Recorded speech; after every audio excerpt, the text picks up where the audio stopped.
My name is Four, and I've been making creepy things since I was a fat-headed little kid.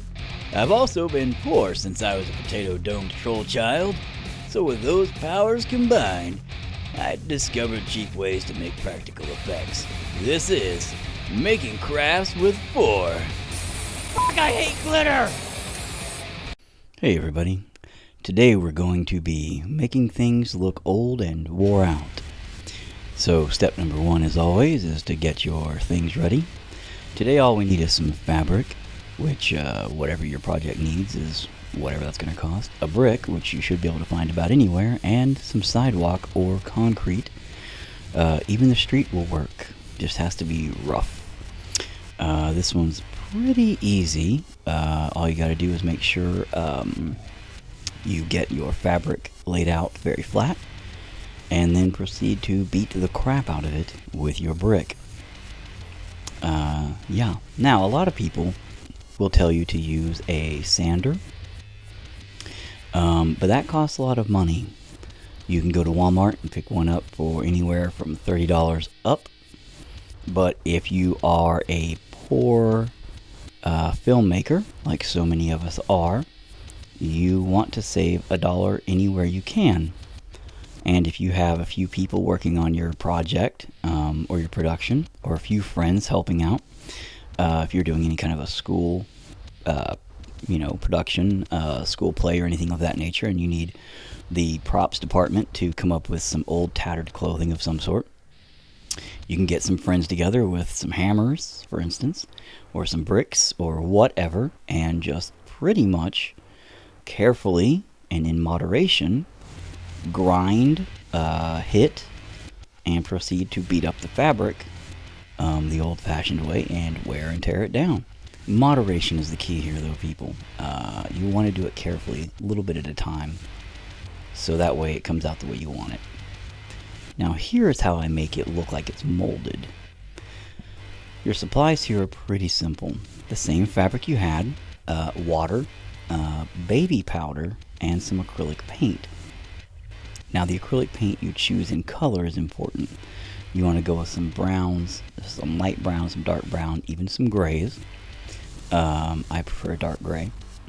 All you want to do here is water down the paint. It's a lot easier to do this if you have it in something that you can kind of sprinkle the water on to the fabric. You could even use the container that the paint comes in. Just pour half the paint out first, or 3/4 of the paint out first, then mix the water in with it, shake it up, and use that, and then repeat that process. Put more paint in the thing, more water in the thing. Anyway, shake it up, make sure it's very well shaken up. And then, again, with moderation, be very careful. You're going to sprinkle that onto the fabric. Do not blop it on heavily.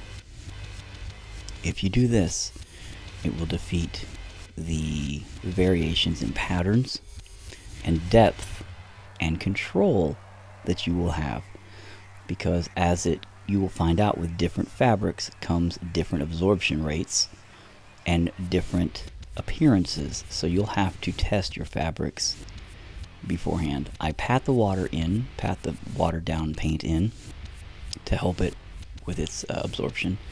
I will do it in various places heavier. I actually get a clog right here and it splatters out and you can see the paint chunks. Yeah, you might want to make sure you don't have chunks of paint in there. That would be very helpful. Mistakes happen. So sometimes it's important to make sure your materials are, fresh and good. I have been using these paints for days, and they've been outside, so admittedly, yeah, I probably should have checked those first.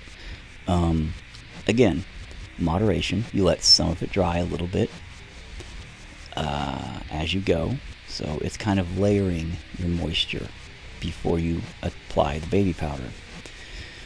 Here's the key thing. The baby powder also goes on in layers, because the absorption rate is different, with the water absorption rate being different. And you also pat it in.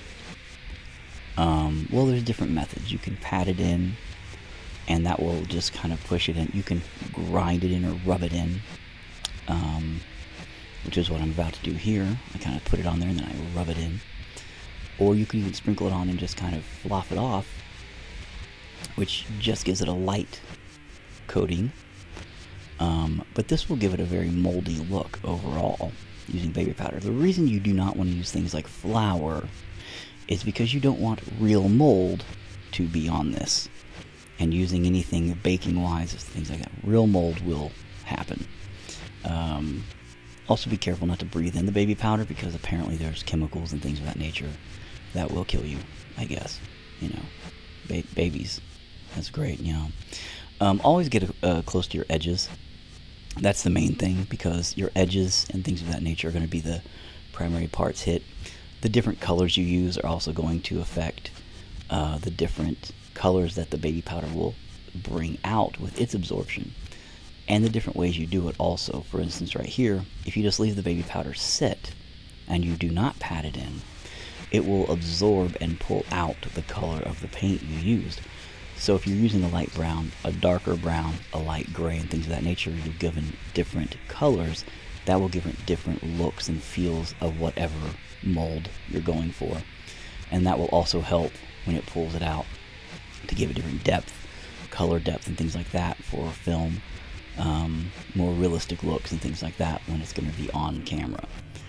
So, or even in real life, if you're doing this as something for a prop, for Halloween, or for whatever, it will give you a variation of color, which will give it much more realism. But overall, this is the method I use for making things look moldy. This works very well on black material or darker material. Obviously, there are different methods for lighter colored material. It's pretty much the same thing, but I'll go over that in a different tutorial soon.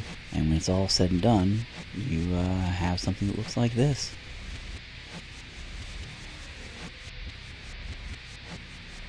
If you like what I'm doing and you want to see more, please like and subscribe to the channel. Hit that bell icon for updates. Feel free to share this with your film buddies or anybody you might think would enjoy it. And thanks for watching.